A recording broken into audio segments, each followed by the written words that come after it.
Hello, everyone. Over the past few years, the growth of web shop adoption has been pretty phenomenal. Anecdotally, we've heard of some games that have even over half of their revenue now coming from web shops, which has a significant impact to profitability and the ability to more effectively compete using margin as a weapon. So today I've got Archie Stonehill, head of strategy from Stash, who recently published a comprehensive guide on how to grow your game with a web shop. We also have breaking news very recently in terms of the Epic versus Apple court ruling. We'll dive into that. We'll break it all down, the good, the bad, and what most studios are missing. Welcome, Archie.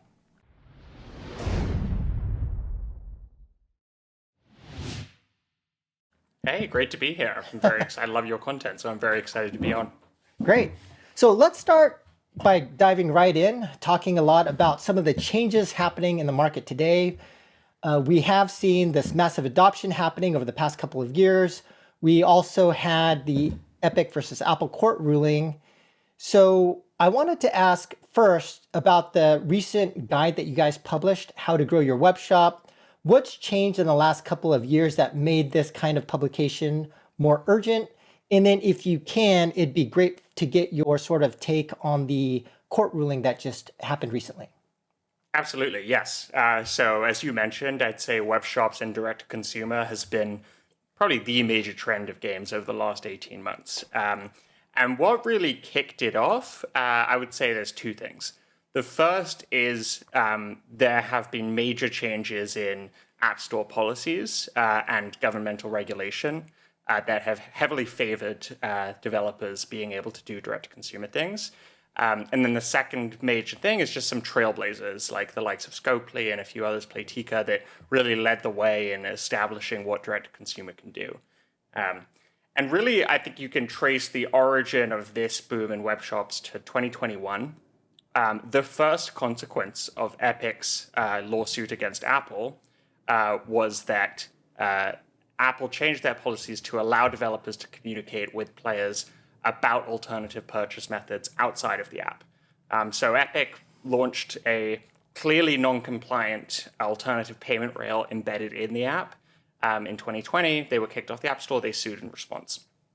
And the first concession that Apple made in that trial was previously, if you acquired those users via the App Store, i.e. if you got that email in the App Store or you got their social information in the app through apps distributed through the App Store, you weren't allowed to tell them about alternative purchase methods, even outside of the app. So even via email, if you'd acquired them that way on user data obtained in the app. That was changed in 2021, and it's a bit overlooked, I think, in the narrative, but it was a pretty major change that really unlocked a lot more possibilities, because then so long as you got the player's info from within the app, we talk about this in the ebook, then you could start communicating with them. And until very recently, you were extremely limited on what you could do in-app. So in the ebook, I think we talk about kind of two main ways of getting users into your web store. The first is compliantly directing them to a web page or to a direct-to-consumer channel.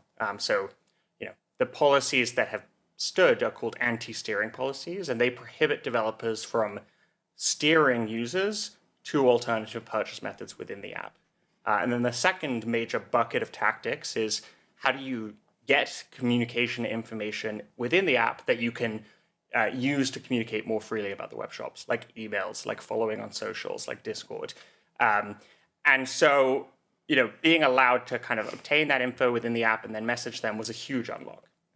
So that was the first thing that really kicked it off. And right now, the biggest development that happened in the last 2 weeks is that those anti-steering policies have been ruled to be basically illegal in the United States.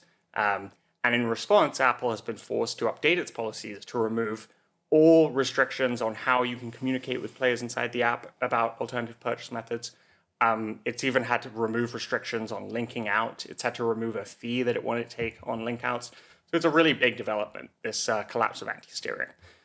So if you think about the delta between when you published the ebook and with the sort of Epic versus Apple court ruling, so you're saying it's mainly in how consumers or players are directed to web shops, how you can message them. That would be the main difference. And you also said the court ruling in the United States. Does that mean that policies would need to be different based upon a geographical basis? It'd be great to hear a little bit more about that. Yes. So let's tackle the geographic question first. Right now, the scope of that ruling is very limited. It's just iOS in the United States. And I think we could pause for a minute and talk about what the outlook looks by platform and geography. You can kind of imagine a grid, right? Android, iOS, and then different geographies. So there's kind of three buckets of countries, I would say. The first is the United States. This is a country where all of the movement here is really happening in the court system through a combination of civil trials like Apple versus Epic or Epic versus Google, and indeed actually from the federal government who launched an antitrust case against Apple last year.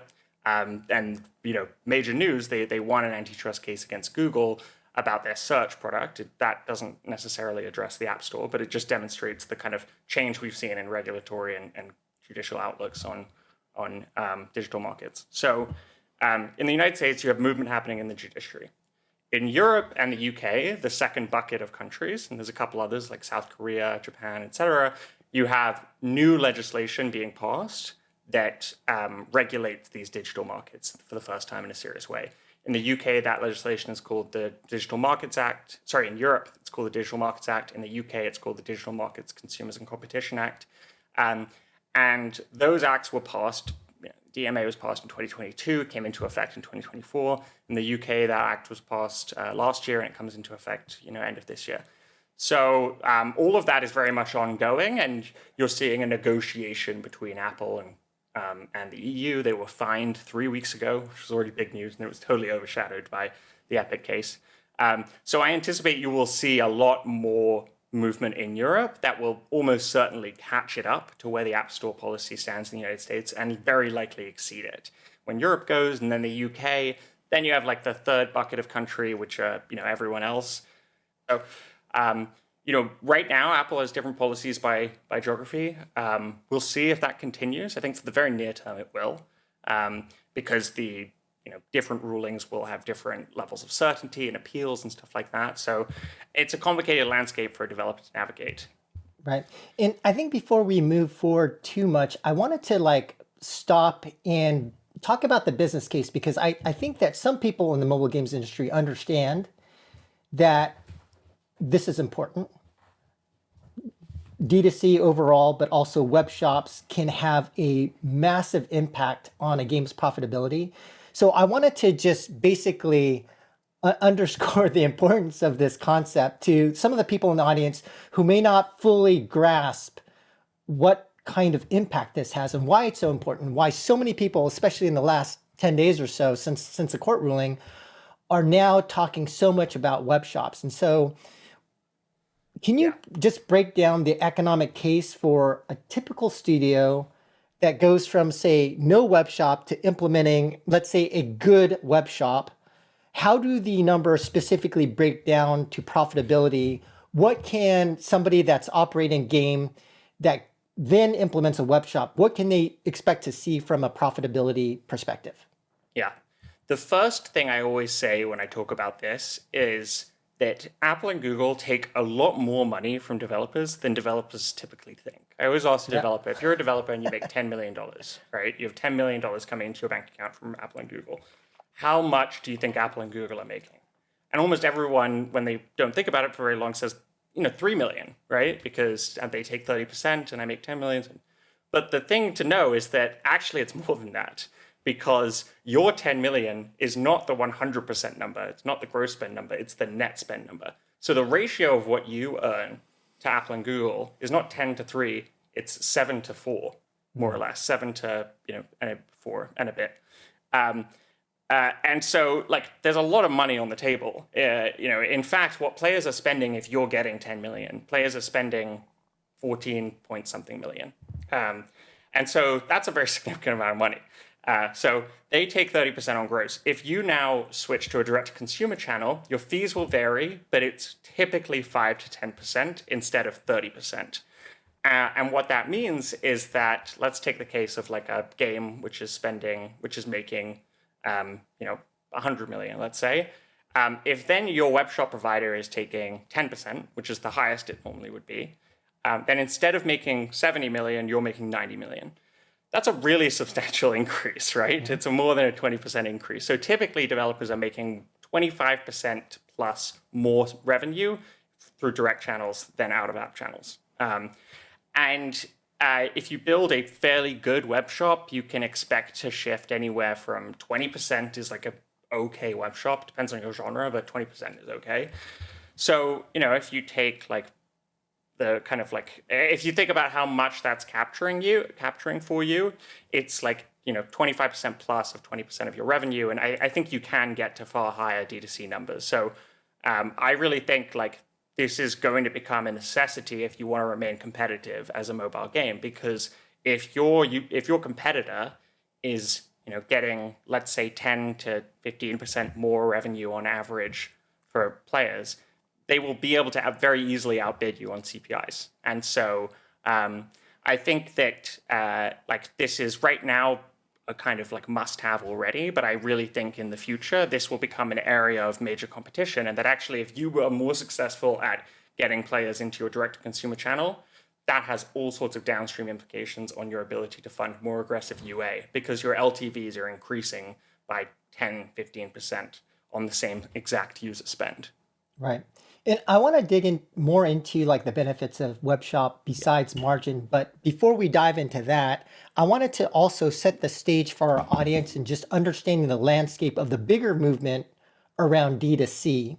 And D2C and web shops are kind of, those terms are used a little bit interchangeably, but maybe you could help set the stage for the audience.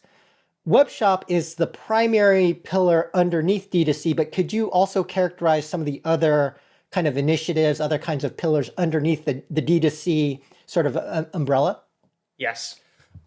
So the way I would think about it is you have distribution channels, which are basically ways that you get products to players or ways that you interact with players.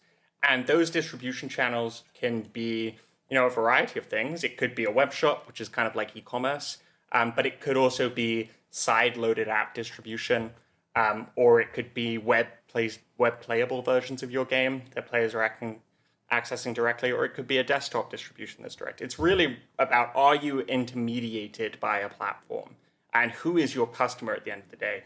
Like, developers might not think about it this way, but really if you're a developer, a mobile developer, you have two customers, Apple and Google, and then they sell your goods on behalf of you to players. But when players try and do refunds, they ask Apple and Google. When they look at their receipts, they ask Apple and Google. And that comes with a bunch of nice things for developers, because Apple and Google take care of a lot of the annoying operational work and taxes and compliance and stuff like that, but they charge a lot for it. So really, I think about D2C as any way you're directly distributing to players. And I think maybe this is a good time to talk about like, okay, well, what are the ways in which Apple and Google actually restrict you or any intermediate channel? And I would say there's kind of four main ways that they restrict you, or four main things they tell you can't do. So the first is you have to use their payment methods on for apps distributed outside of through their app stores. I think that is the least likely to change. I think for going forward, if you download an app through the App Store, you're almost certainly always going to have to use Apple's payment methods. The second way they restrict you is directing players to alternative payment methods or channels, anti-steering. That's the most vulnerable, and I think we're already seeing it collapse. The third way they restrict you is they mandate your distribution in certain ways. So Apple, until now, has never allowed direct download or alternative app stores. Actually, in Europe now, they have been forced to allow this. So in Europe, you can download Fortnite directly, or Aptoid or some of these app stores.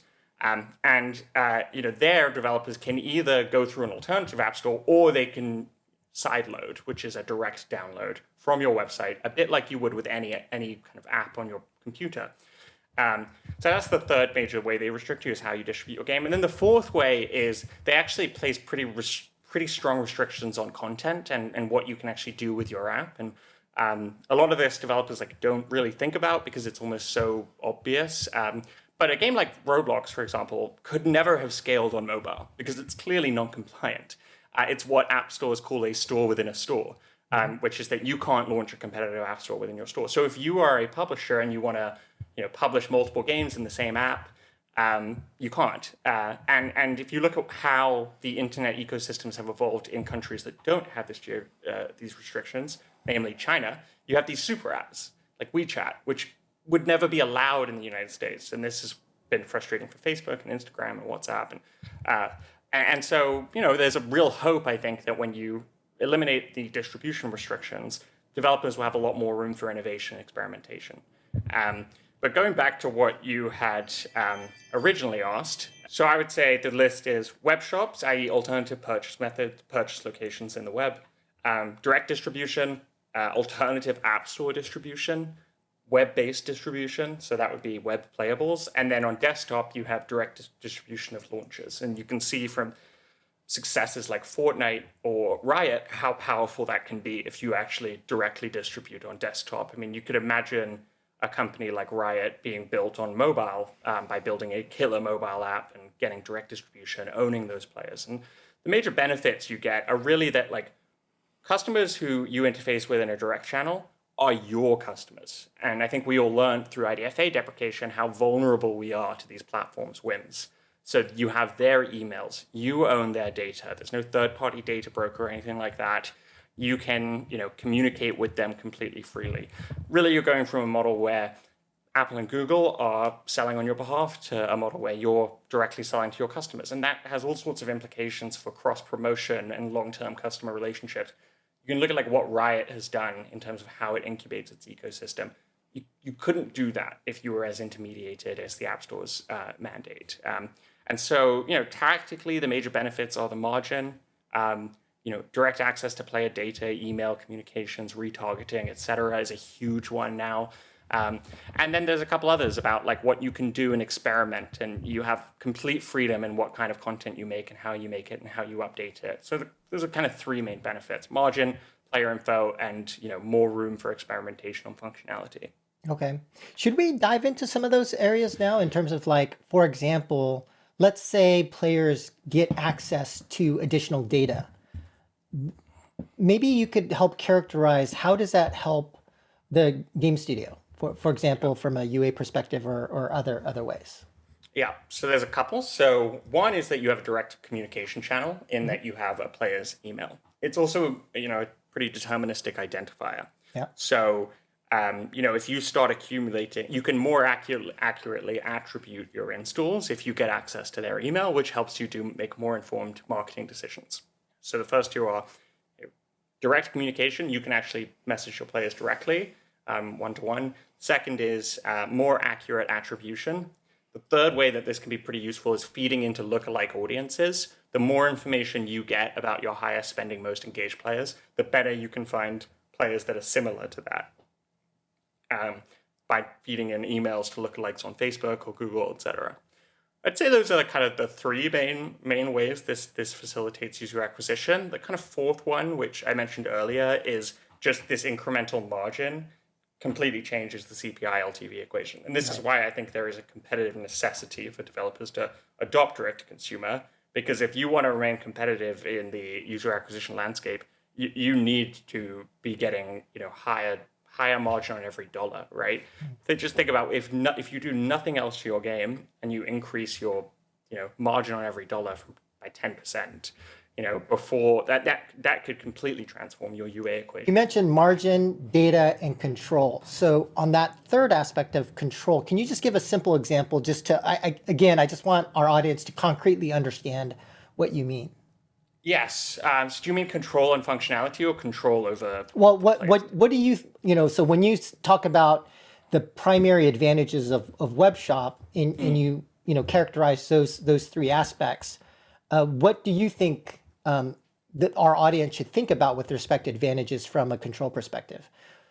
Well, I think store within store policies are one major one, right? So I think that developers who have a successful game and want to use that as a springboard to scale other games or to publishing or to scaling a next game, this would really allow them to do that, to operate super apps or multi-game apps, which could massively cut down on user acquisition costs and really prolong your players' relationship with you. That's what I'm very excited about because this concept has been so successful in other geographies. It could also really unlock new publishing opportunities. For example, I know Snapchat in particular for years was trying to find a way to do games within their app. The problem is that the App Store policies restricted them from doing monetization within app purchases. They were only allowed to do advertising-based monetization because if they started allowing the developers they were publishing to implement purchases directly in the app, that would make them a store within a store because they were allowing third-party publishers to distribute through their kind of publishing app. So I think having like deeply integrated Snapchat games with microtransactions is a really cool idea and super interesting. Right. And so as a specific example, would this be, for example, if Supercell were to create a Supercell loyalty program by having a web shop, whether you made a purchase in Clash Royale or in Brawl Stars or in another game, you could provide like a loyalty program that goes across games. Is that a specific example? Or you could have a single Supercell app which distributes all of their other games in one place, and so it's an integrated universe. I think that's exactly the kind of. There's a lot of benefits for cross-game collaboration when you remove these restrictions, because what Apple and Google's policies really want to prevent is competition to them. And so anytime you get to multi-game distribution or collaboration, they get very upset. Okay, got it. So let's say I'm a game studio. I now realize, wait a minute, web shop can be a huge part of revenue, can increase profitability by a dramatic amount. I can basically get a higher ARPU based upon that higher margin. And so now I want to implement a web shop. So could you walk us step by step by what does that mean in terms of time, resources, what the game studio needs to do from the moment they think about, I want to start a web shop through like having it live? It'd be great if you could kind of walk us through that step by step. Sure, yes, sure. So the way I would think about it technically is kind of there are three things you need to set up in terms of an integration. So the first is you need to have an account system that is separate from a device ID. A lot of mobile developers don't really have a concept of a player account. They have a device account, right?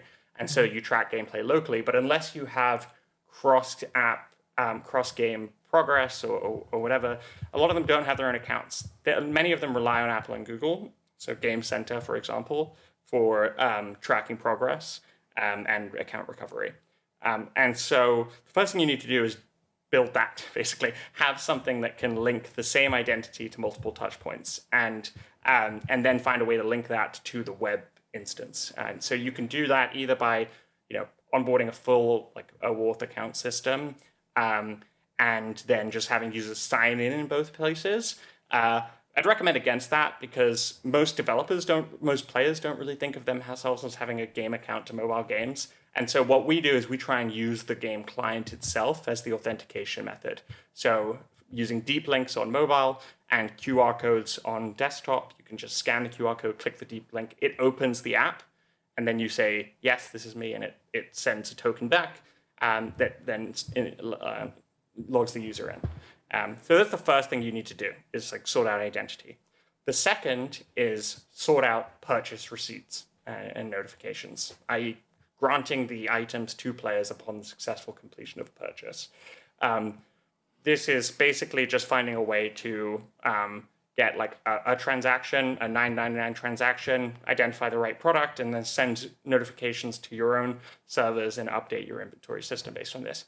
It's not super difficult because we, for example, have architected some of our systems to basically have a very easy port from the iOS, from Apple Store Kit, for example, and Google Play Billing. So to the extent possible, we try and make this really easy and mirror the kind of setup you already have if you're doing IAP on Apple. The third part that's a little bit more complex and more work, or requires more thinking, is how you do your catalog. And the reason that's so important is, as most developers would know with sophisticated monetization systems, catalog monetization design, offer design, personalization is incredibly important. Which offers you serve to which players and when is at the core of incredible design thinking by mobile games. And so you need to think about, okay, well, how do I sell items on my web shop? So what most developers start with is they will say, all right, just the universally available resource packs, the ones that have no purchase restrictions or limitations, I'll start selling those, which is fine, but very few players actually buy those. They're not, your core monetization drivers. So then you're faced with an option, okay, do I create a separate catalog that I operate on the web? I create some web exclusive offers that I basically carve out and sell them.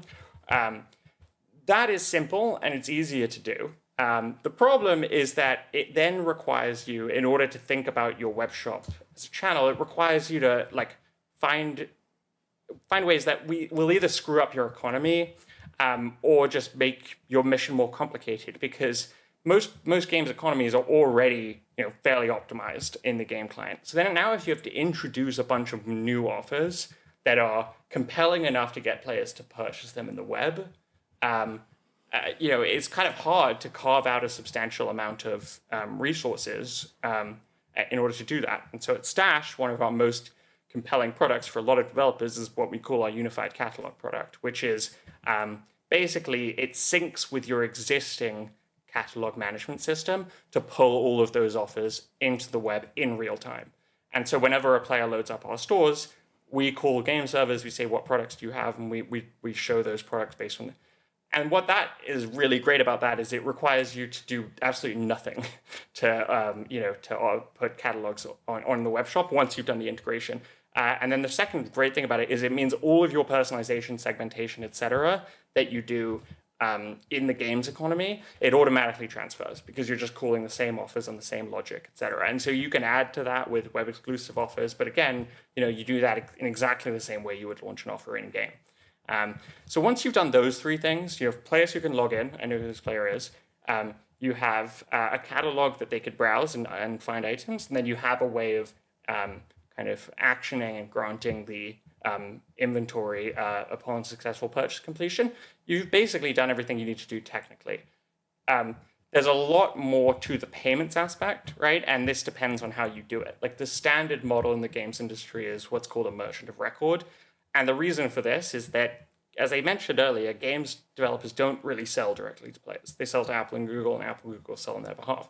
Part of that is because there's complexity in terms of operating such a global ecosystem as games, right?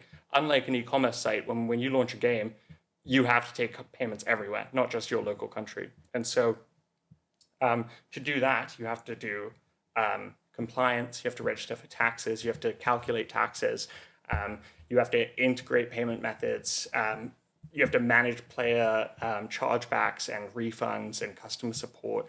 So there's a lot of operational complexity comes, which most developers, almost every developer, doesn't think is a core competency of theirs, doesn't want it to be, and doesn't need to build.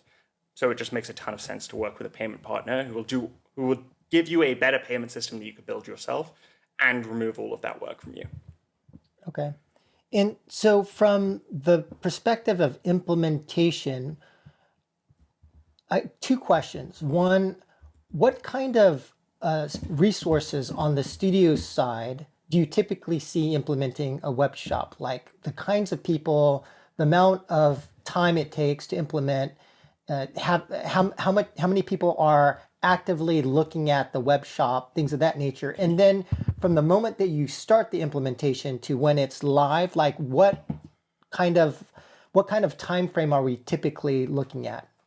Yeah, so that's a great question about the who at the companies are doing it.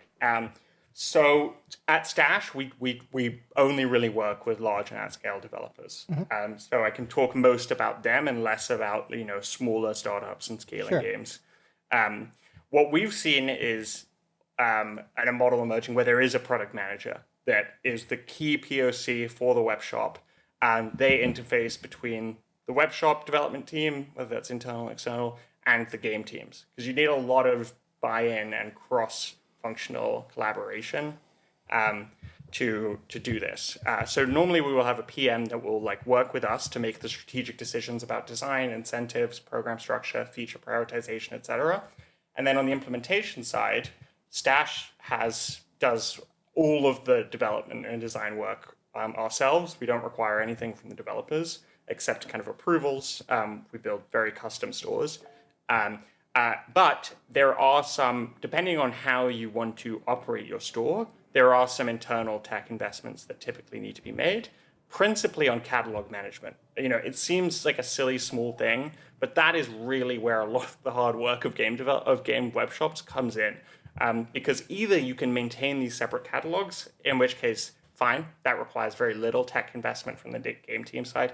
It just requires, your web shop PM to set up a few products using our catalog system. But almost every large game we speak to recognizes the need for the unified catalog product. In fact, most of our sales conversations are customers who have got live with something, often using one of our competitors, and have now realized the major pain points they face in terms of catalog management and scaling the user acquisition for the game web shop. And so that idea of the unified catalog resonates most with developers who are already live with the web shop. They're like, wow. And so if you want to do that, what it requires is giving us access to your catalog management APIs. This is kind of assuming that you're doing server-side catalog management. There are other ways of doing this if more of the catalog offer configuration logic sits on the client.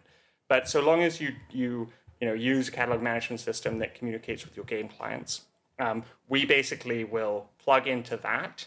And so that requires from the developers' side probably one engineer giving us some time on a weekly basis to open those APIs, to create new endpoints if needed, and to then help us, if you don't already kind of host the images and creative associated with the offers, we need to set up some kind of content hosting system.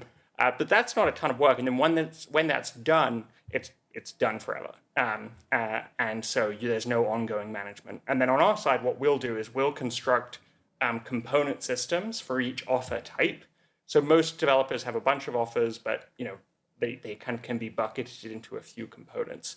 And what that means is once we've set those up, what those do is they retrieve the assets from the server in kind of a bundle with different images and layers and types of data. And that allows us to then reorganize how we present those assets and that data and those backgrounds using this component system without any changes from the developer side. Or it allows for the developer to just swap out the components of those offers to create new ones. So if you have a new offer every day, almost always those are going to follow the same kind of layout.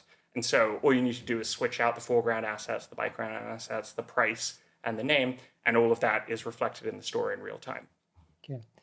Now, when you think about whether it's working with your customers or seeing some of the games that have been more successful at implementing a web shop, can you talk about what are some of the best practices? What are some of the things that the better web shops are doing better than those who may not be seeing as much revenue being driven from their web shop than others? Yeah, this is basically the thrust of the ebook, and I think we looked at like 35 shops, so I would recommend checking that out. And the best practice, I would say, okay, so the first one is creating an interactive engagement-first experience on the web that is kind of recognizably authentic in your game. A lot of the web shops we see just look kind of bad and sketchy, and it sounds pretty fraudulent. Just being like, hey, if you buy things on this website, I'll give them to you in the game. It's like, how do I know you're going to do that? That seems like a phishing scam. And so making sure that you reflect the authentic look of your game is incredibly important. And so the best ones, like ours, I would say, or Monopoly Go, very, very mirror the interface. So the second thing I would say you gotta do is build an engagement first experience. So think of the web shop as a place players go to engage more and in new ways with your content. And what that practically looks like is very variable based on game genre and game type. But what we want to do at Stash is create these like new forms of engagement. Broaden date players' experience of your games and its universe and the tactics and the community in a way that actually enhances your experience of that game.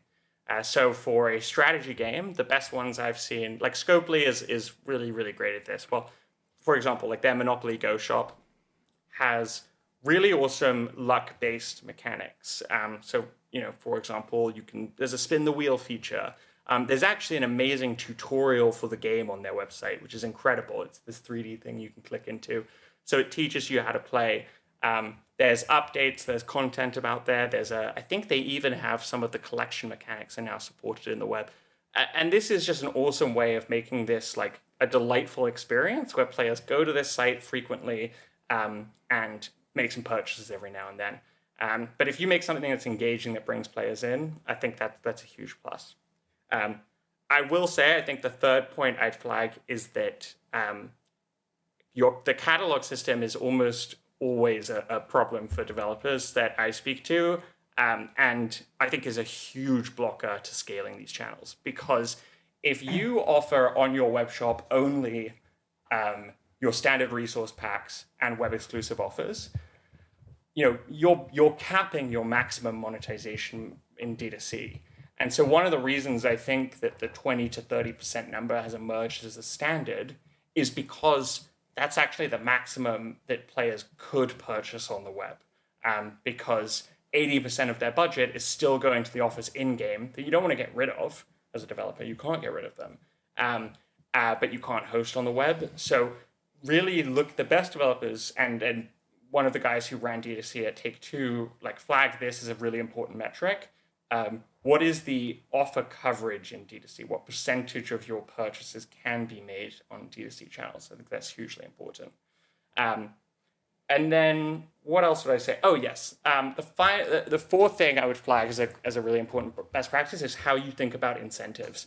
So obviously with web shops, the most important guiding philosophy for me is that direct-to-consumer channels are never more convenient than intermediated channels, but they have to and can be a better experience. And this is true for other industries. If you think about shoes, right? It is more convenient for me as a purchaser to go to Foot Locker and look at a whole bunch of shoes in one place and make a decision there.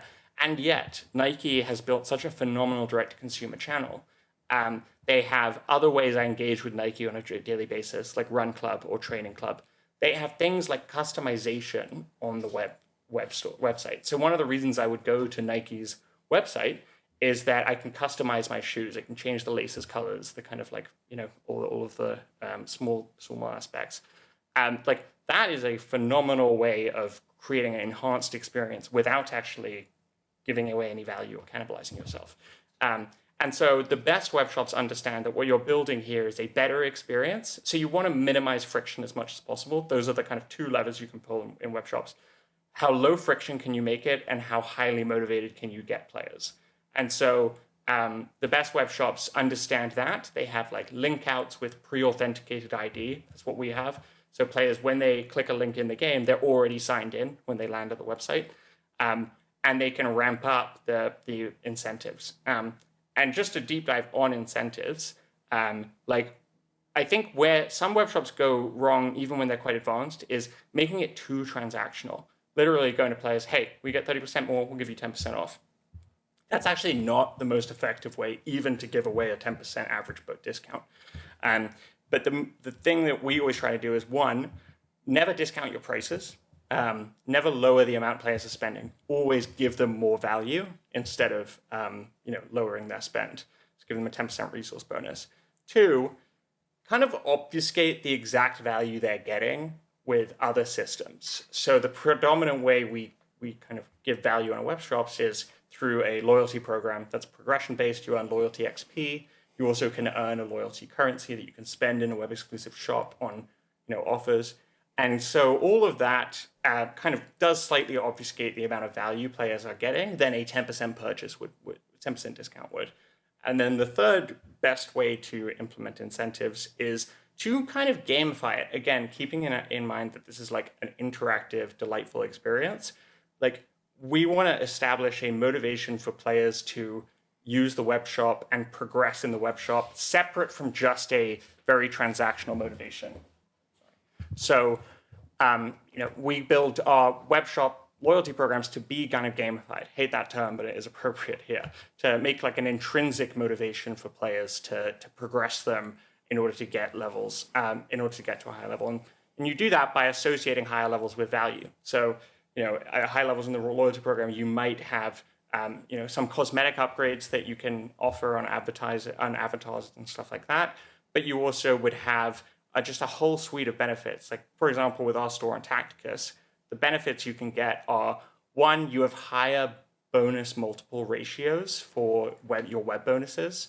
So we give out their core currency, Blackstone. Kind of the baseline is when you spend $1 on the web, you get 5 Blackstone. As you rank up, that goes to 6, 7, 8. Also for our web store, kind of loyalty store, you unlock more offers as you rank up. So one of the major benefits is actually getting access to really, really high value weekly offers.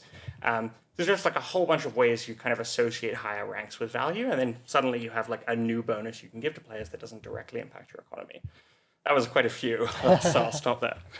Right. So I also wanted to hit upon, because I think this Epic versus Apple court ruling is so impactful.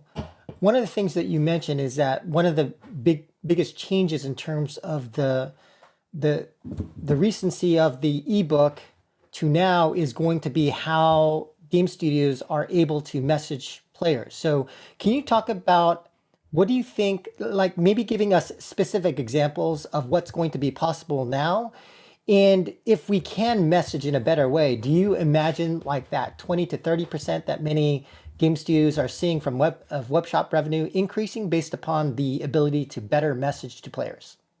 Yes, I would first say I think that 20 to 30% number was even before the Apple ruling conservative. Right. Like, I think that with a high quality web store like ours, you can be looking at 40 to 50%, especially if you have a launcher and stuff like that. So yeah, the main change is that you can now say whatever you want in app and directly link out to alternative purchase methods. So we have a product, Stash Pay. I mentioned earlier the way I think about this is 2 levers: experience and convenience. Lower friction, increase motivation. So this does a lot to decrease the friction, right? Because it means you can always inform players about this. You can directly link out. You need to be pre-authenticated with saved payment methods, all of that. So it goes a long way to enabling much, much more convenient D2C. However, it will still never be as convenient as the App Store IAPs. So unless you're going to rip out the App Store IAPs, which I think is a terrible idea, and I don't see any developers doing it, you still need to give players an incentive to use D2C. And so all of those loyalty systems that I mentioned are still very, very important. So I would imagine, I've already seen apps that have, every time you're making a purchase, you get a pop-up next to the buy button with visit the website for 10% off or 10% more value. I saw developers already doing that prior to Apple, even though that's totally non-compliant. Going forward, that is now 100% compliant. So I see every developer doing that. But I actually think what's more, and for us, our Stash Pay product, that product is really lightweight and simple integration, because all you're doing really is sending players to a link which has a price, and you can complete that purchase for that price. You don't need to worry about what their offer is. You're already authenticated. So on a transaction by transaction basis, I see a lot of developers going to do that. I think probably the more exciting thing for me is that it just allows you to more naturally integrate your web shop experiences and your web-based D2C experiences without any worries. So even for some of our games that have loyalty programs, or you can look at, the Red Club, for example, from Angry Birds, you had to be a little bit cagey about when you mentioned it, what language you used. We had to build custom dedicated landing pages that you could link to with complete confidence. So in our stores, we build a special page that doesn't have purchases on it, because the inferred rule that a lot of us in the industry kind of guessed at is that Apple was okay with a link out so long as you were 2 clicks away from completing a purchase. So you couldn't land on a store page. You had to land on a page where you go to the store page and then you complete the purchase. And so, for example, our landing pages removed the top left link to the home store page, so that you weren't 1 click away from the store and you had to click into the menu and then the store. All of that is just annoying and kind of and so all of that goes away. I think and then how and when you link out to the web shop is going to be totally changed. So I think you'll see like a persistent, very visible link to the web shop on homepages. Maybe the best example of this is Monopoly Go's web shop, which you can click into the menu and then you open the web shop and it just looks identical. They call it the Tycoon Club. And so I think just having more freedom and more relaxation around what you can do there will enable much smoother user journeys and user flows from the web shop to the app, from the app to the web shop, and then back again. Right. And then how painful is managing, for example, because as you mentioned, there are legal rulings that apply to the US versus other geographies. And so whether you're one step away or two steps away in the specific kind of UX and UI that's presented to different players in different geographies, do you guys manage that, or how is that currently managed today? Or will be managed based upon the ruling?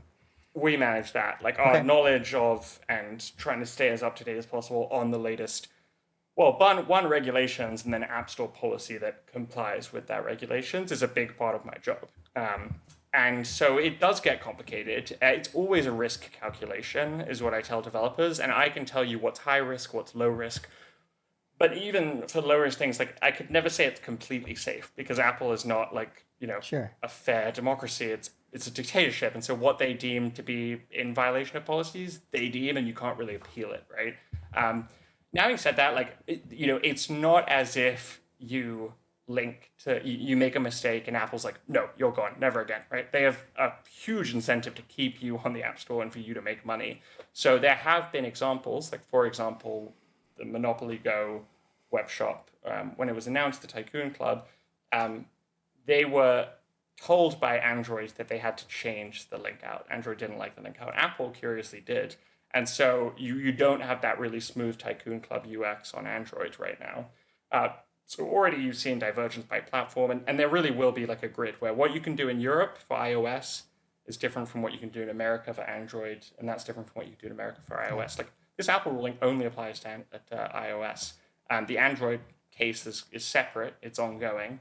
The standing ruling there is even more radical. It's just under injunction. But I think it's very likely that case results in a much more radical ruling. Yeah, I mean, I would say this is one of the main reasons why I think, especially for smaller, well, I guess you work mainly with larger studios, but especially if you're a smaller studios, having to deal with all of the geographical differences as well as potentially local currencies, if there was a provider that can manage all that for you, that would be a big headache off of the minds of a lot of studios. And so yeah, and we also have like, as I mentioned, these pre-made products like compliant landing page, which will pull in the components of your store that are compliant and that you can link out to. So we do that on behalf of developers, and then it's up to developers how risky they want to go. Right. So I was wondering if you have specific ideas about web shops that are doing really well. Could you walk us through some specific case studies? I don't know if you can share a screen or anything like that, but if you can walk us through some of that, that would be great. Sure, I could maybe share screen. So I would say like the best in class teams are like Scopely is by far the best. And then, a few others I've seen kind of following them. But I can give examples for Scopely, like what I think is so great about we actually wrote a piece about Scopely on our website, which we can link to as well. I should pull some stuff up. I mentioned this earlier, but like we're always thinking of ways, how can we actually make the web shops something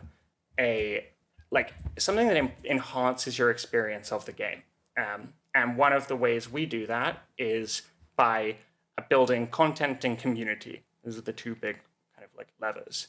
And so content could vary based on your game, but writing your own content, guides, onboarding, tutorials, richer lore, expanding on your universe, like Riot has done, for example, with their web shorts on YouTube, or Raid Shadow Legends did this with Call of the Arbiter. That's a phenomenal thing you can lean on, and you can also kind of harness the power and the creativity of your community. So UGC is a huge opportunity here in terms of get players to write guides for other players. We're building what we call like a socially incentivized UGC model where you can reward players for positive social behavior with in-game goods. So if players write guides that are super popular or make videos or respond to a bunch of questions, kind of like the Reddit karma system, you can rank up. This is Scopely's WWE game. I think it's one of the better shops there is, period. Okay. And I can highlight a couple things I really like about. So like integrating social systems like leaderboards is an enormously powerful tool. We always approach social systems by looking at what developers already have and then seeing where we can integrate those and then add on top of them. I think that one of the nicest things I've seen from Scopely, I'm trying to remember which of their stores it was, is it touches on what I call social discovery. Here it is. So it is in the model. So games are very, very good at what I call social activity, chat systems, friend systems, message systems, guilds, etc. Once you have people to play with, they're great. What games have not really solved is what I call social discovery. So this is like, how do you meet people to play your games? And how do you actually build a community or facilitate players to build a community? And this is a phenomenal example of one of Scopely's, which is their alliance recruitment tool. To what degree, so to the point that you raised, which is that associating content with web shop would be helpful to drive players to the web shop. To what degree are studios out there trying to integrate things like, for example, maybe you stick your forums in the web shop or chat in the web shop, or essentially like, one thing that we've been considering is should we do a webtoon and have that be part of the web shop? Like, could you speak in a little bit more in depth and as far as like some of the content that you think would be successful in helping drive players to the web shop? 100%. So I think that there is like three kind of types of content. There's content you write, there's content you generate based on game data that's kind of personalized, and then there's content that your players write. And I think across all three, it's like a super exciting thing you can implement in the game. So some of the content that you write, when we speak to developers, they don't want to take on a huge burden of coming up with new content. And there are some tools we're building to help with that. Like, for example, fine-tuned AI models that can look at your game, your content, even like your Discord chats, and kind of generate custom content. Now, obviously, that would need to be approved, but it means that you can have a fairly large content output with just one community manager, for example, approving it. And so that would be stuff like guides, lore background, other kind of like late game strategies, et cetera, as well as all the content you already make for new content releases, et cetera. This is like a really good example of this in Scopely's. Like, they have these great kind of like card by card lore database. So you can look up specific people, you can filter by class, etc. And actually, a lot of Stash's inspiration comes from something like this for from the Raid world. This is actually not like the official Raid website, but it's an amazing tool for anyone who plays Raid. It's got tier lists, it's got content guides. So all the time, I'm looking for things your community are already doing, because that proves players want it. And how do you bring those in-house? So creating like structured tier list makers. We have a tool, for example, that allows you to, that's not good, that allows you to create your own tier list, and then that could be integrated with the game. So that's kind of content you make, stretching into. Then there's game database content, so you can actually programmatically generate content based on the specific data a player has, or like, for example, if you have a game with levels and team composition, you can pull in, this was the most popular team for this level, or on average, these are some of the builds we've seen work. And then you have content your community creates, which is the most powerful. It comes with some risks. So we always want to be careful about that. But I would say, like, across the board, the content you can make are guides, lore expansion, development updates, roadmaps, etc.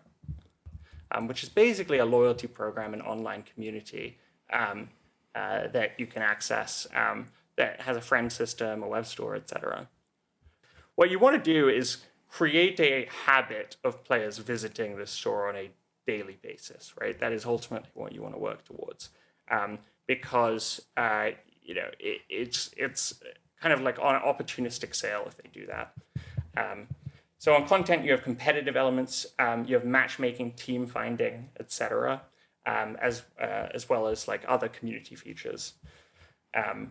I think it could be worth digging a bit more into like loyalty programs. I could showcase one of our stores which I think like has a great demonstration of what like a good loyalty program looks like. Sure. And are you seeing that for a lot of the folks, a lot of the players that are going to web shop, are they accessing primarily through mobile versus PC? Primarily through mobile, but like depending on your game genre, there's a non-insignificant amount through desktop. Like Okay. I would say it's not untypical to get 20-30 split. I see. You also have iPad, which can have different layouts. Right. And so you want to make sure you're very flexible in what you can handle. So as you rank up, as I mentioned, you get like new benefits. So for example, you get new offers that you unlock in the Tactician store. This is the kind of VIP store we've built. And real money offers as well as virtual currency. This is our web exclusive virtual currency that you earn as part of the loyalty program.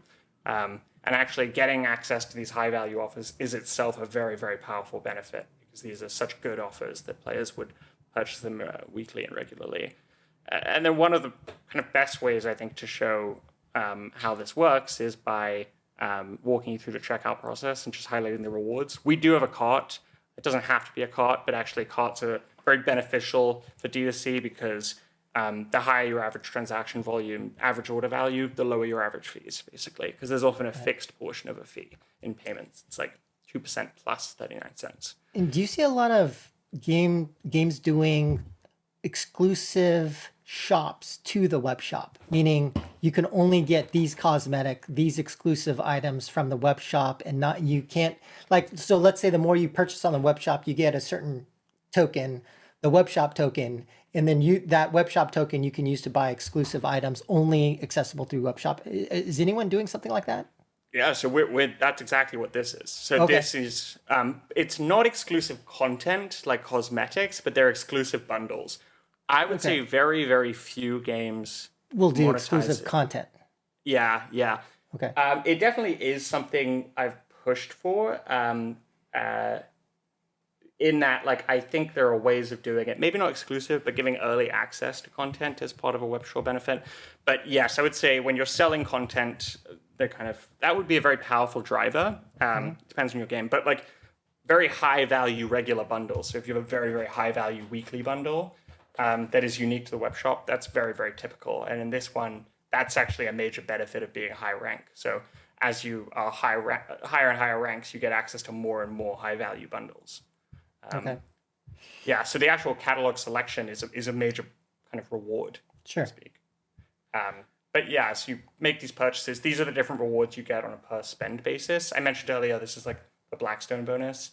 Here it's $7 extra Blackstone per dollar spent because I'm a high loyalty rank. If I was a lower loyalty rank, it would be 5 extra Blackstone. And it's a way to really get players like bought into the web shop ecosystem and to the loyalty program, that you give them these kind of background benefits.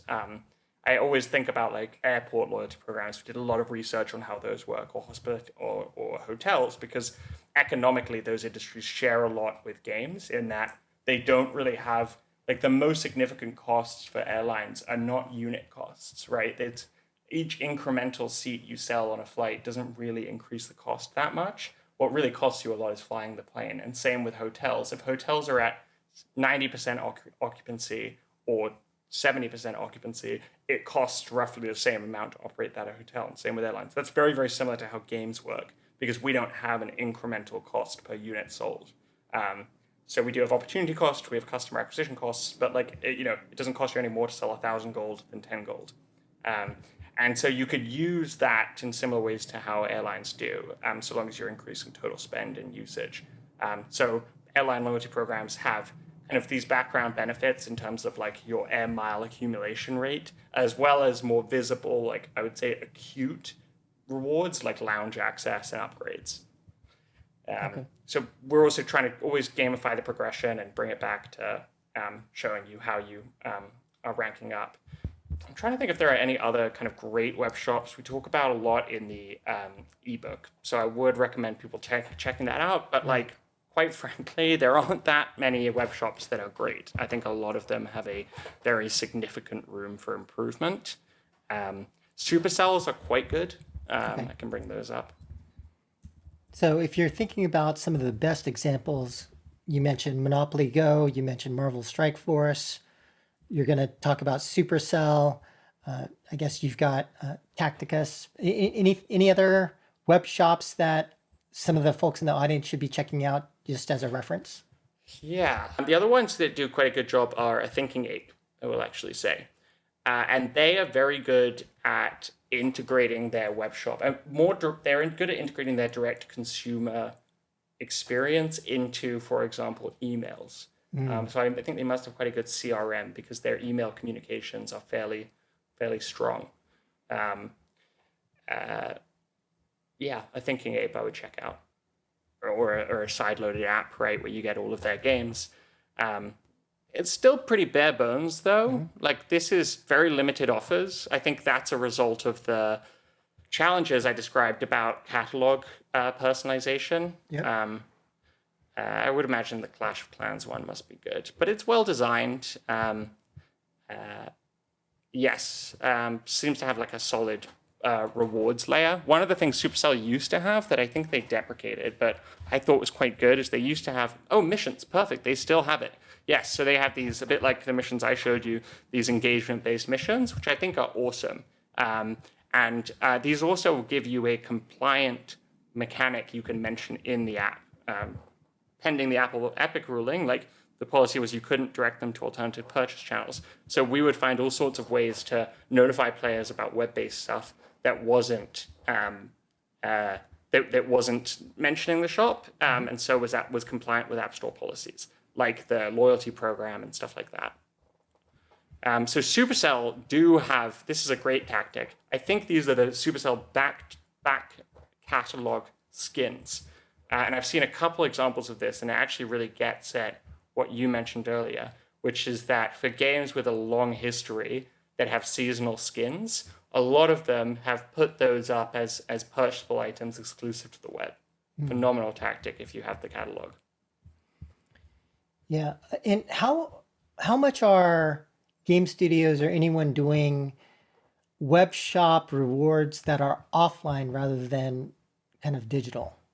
So like merchandise and stuff like that. Yeah, because I would imagine that if some of the offline rewards are working, that it'd be great if a web shop vendor could actually manage a lot of that, right? So we've got these issues around different shops, different experiences for different geographies. But if you were to also say, well, we've got a specific shop for the US, and when you make a purchase, you get these additional web shop tokens or credits, and then some of those credits could be applied to getting like the Supercell mug or the Scopely t-shirt or the whatever. Yes, so this actually is something we've explored extensively. Okay. And actually we operated a like real merch store for another customer that was just a kind of POC or experiment in taking purchase details with shipping information, et cetera, and logistics. I would say no one we've spoken to wants to do it so near term that we've ended up really productizing it, but we have done a POC there. The most kind of like offline things I can think of are like, some of the biggest casino guys have been sending their biggest players like tablets with their games side-loaded on them to try and get them to make purchases there. So that's an example of offline, I guess, contact info. I know that Niantic also is trying to create more location-based engagement, which obviously suits their game. So creating this campfire social system that pushes players to meet up with one another in real life for special Pokemon events, which I think is an awesome idea, but is probably fairly unique to Niantic's location-based gameplay. Right. Maybe now I could ask you, okay, so let's say you're convinced about web shop, you've implemented a web shop. So then how do you know that your web shop is performing well? Like what specific metrics, or how would you evaluate whether the web shop is actually performing effectively or not? So I would say the king of the web shop metrics is web shop revenue as a percentage of total spend, or web shop spend as a percentage of total spend. Um, that is what you're trying to increase, and that's really what Stash, for example, promises to do. Is we say like if you work with Stash, you will get a higher share of your revenue going through your highest margin channel. Okay. Then there are various like inputs into that. I actually might have this, but I always think about like the metrics, any metrics as kind of building down into like a probing each area. So if you go into the kind of like, all right, well, what drives adoption? It is like it is a combination of kind of number of purchases and number of customers, for example. There's a couple different ways to break it down. Then I would dig into like what the kind of conversion rates are. We actually have an article about that. But so Okay. I'd say I follow the user journey basically. So to prioritize features, I look at, all right, what is the number of visits coming in?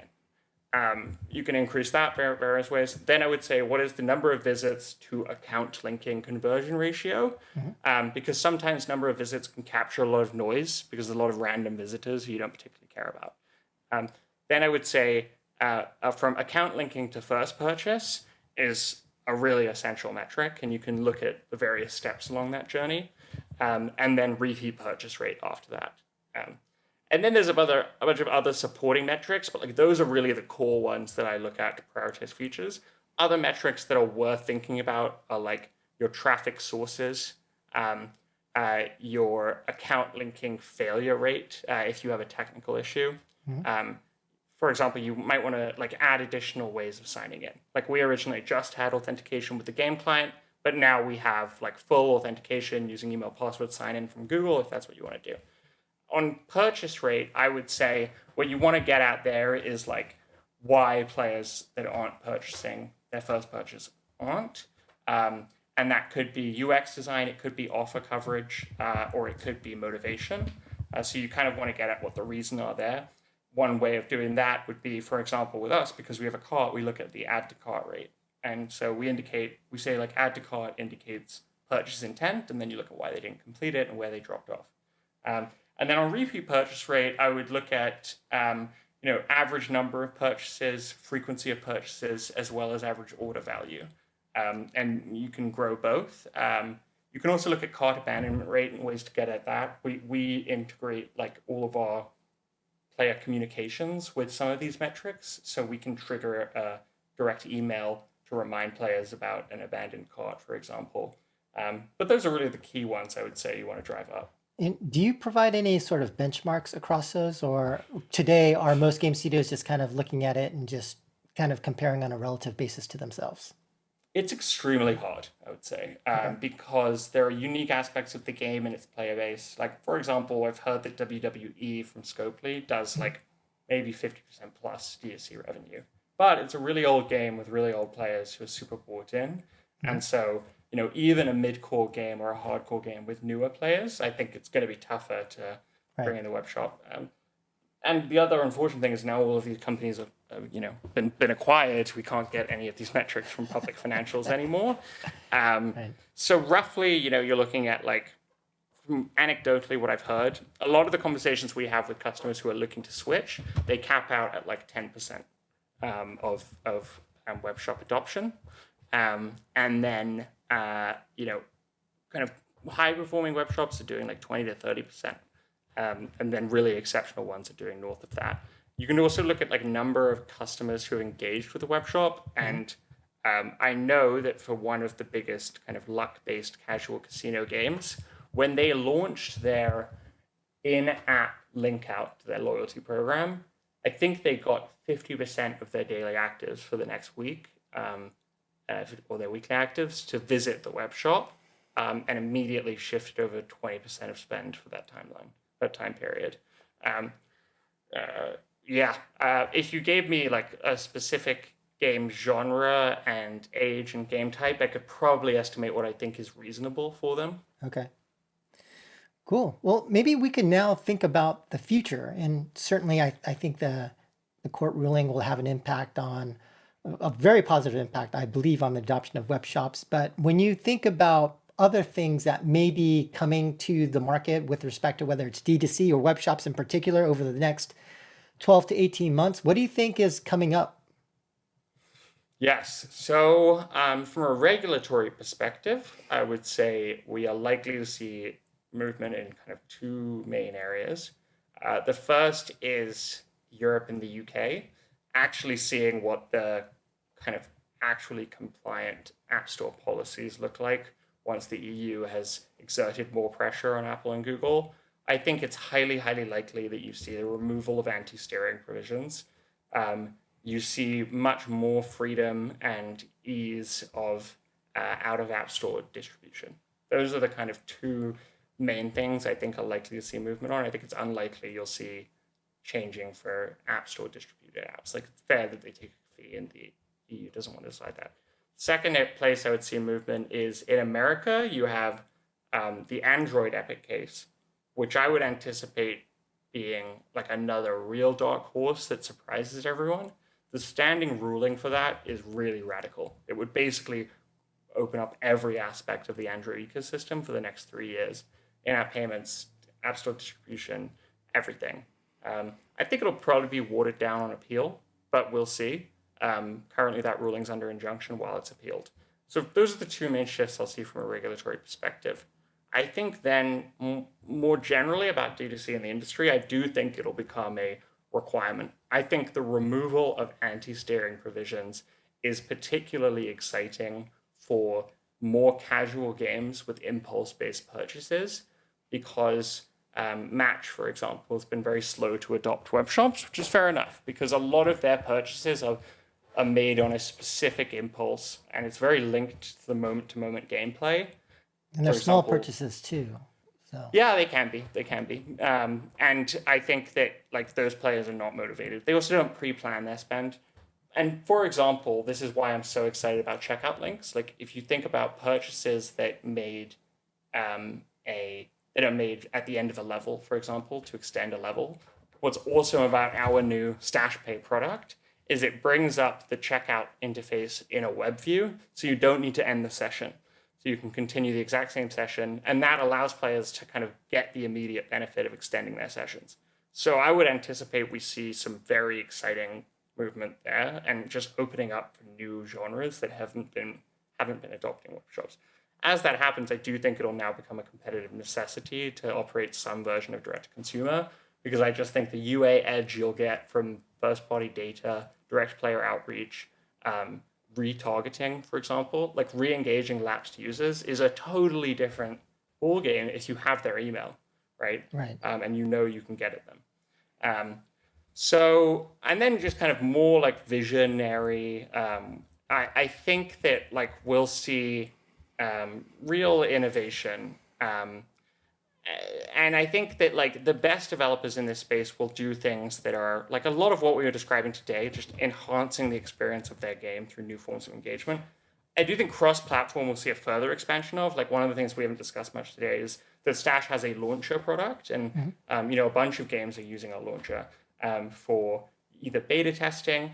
And the key with the launcher is that if you have a way to acquire users, then you don't need to go through Steam. Steam is actually great for organic user acquisition.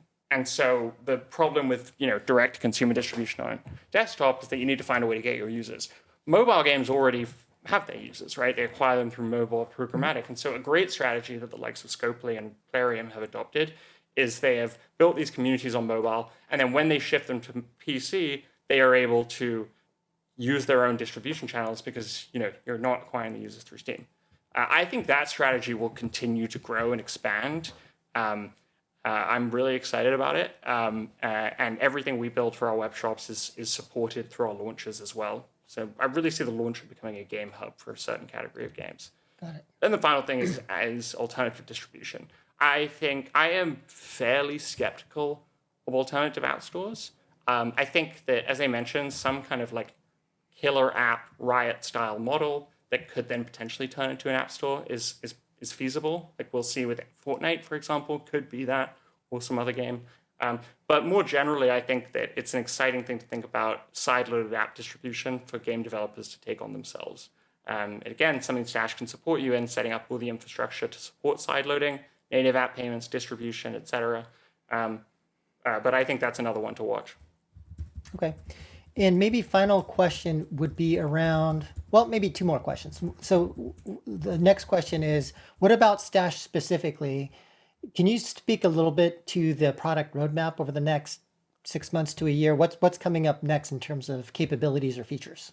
Yeah, definitely. So where we've been at is we've built all of the core like functionality we built end of last year, and I think we've built it to a quality that is higher than anything else on the market. So our web shop sells things very, very well, and our launcher distributes things extremely well.